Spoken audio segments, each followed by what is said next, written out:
Come appare sempre più evidente, la civiltà o le civiltà passate godevano di mezzi tecnologici insospettati, di cui si servivano per lavorare e mettere in opera enormi quantità di materiali, costruire edifici, eccetera. E per fare questo avevano bisogno di comunicare. Credo che tutta la Terra fosse un unico grande paese senza frontiere, perché i monumenti, le cattedrali e gli edifici identici in Italia, Australia, Russia, Sud America ci dicono che i modelli di riferimento erano uguali per tutti e condivisi fra tutti. E questo poteva avvenire solo tramite tecnologie di trasmissione dei dati. Le distanze venivano di certo superate in vari modi, così come oggi abbiamo la posta elettronica, Skype, il telefono, eccetera. E alcuni mezzi dovevano essere più simili ai nostri, altri meno comprensibili. Meno comprensibili perché forse anche le condizioni ambientali sono cambiate. Probabilmente l'habitat era diverso e gli impulsi energetici viaggiavano meglio in quel tipo di atmosfera. Qualche indizio su come riuscissero a comunicare lo troviamo nelle statue, altri nei dipinti. Non sappiamo se gli autori di queste opere fossero consapevoli della tecnologia che ritraevano o se riportassero solo fedelmente ciò che vedevano. Né sappiamo se alcuni oggetti fossero ancora funzionanti o erano solo fantasmi di un passato archiviato. Ma il grande rilievo dato ad alcuni particolari ci fa pensare che fossero molto importanti.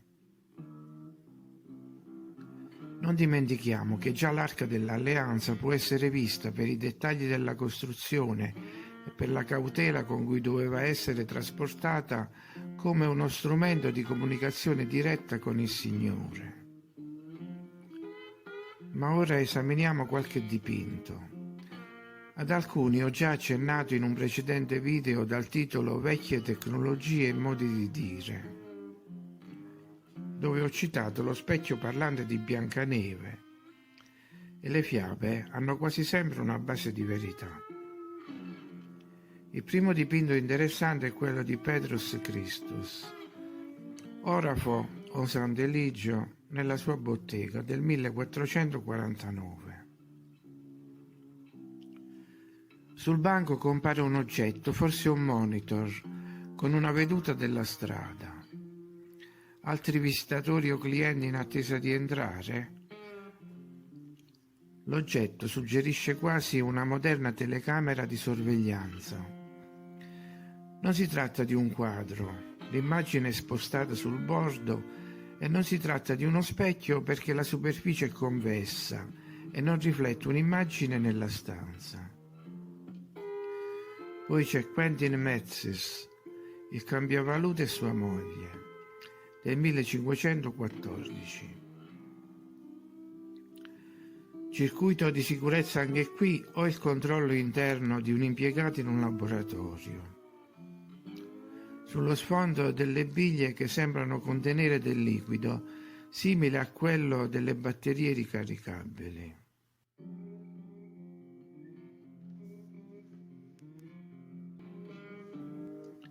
Un posto di rilievo in questa ricognizione spetta a Caravaggio, Marta e Maria Maddalena del 1598. Una donna mostra con riguardo un oggetto lucido. È uno specchio. Se fosse stato un semplice specchio non avrebbe avuto una posizione così rilevante all'interno del quadro. Inoltre, sulle superfici convesse, l'immagine non è frontale ma si sposta sul bordo. La donna sulla sinistra guarda quasi incredula e sembra chiedere spiegazioni. L'oggetto è comunque centrale nella narrazione. E veniamo a Van Eyck, la coppia Arnolfini del 1434. Anche qui non sembra un vero specchio, anche se la coppia viene vista dalle spalle.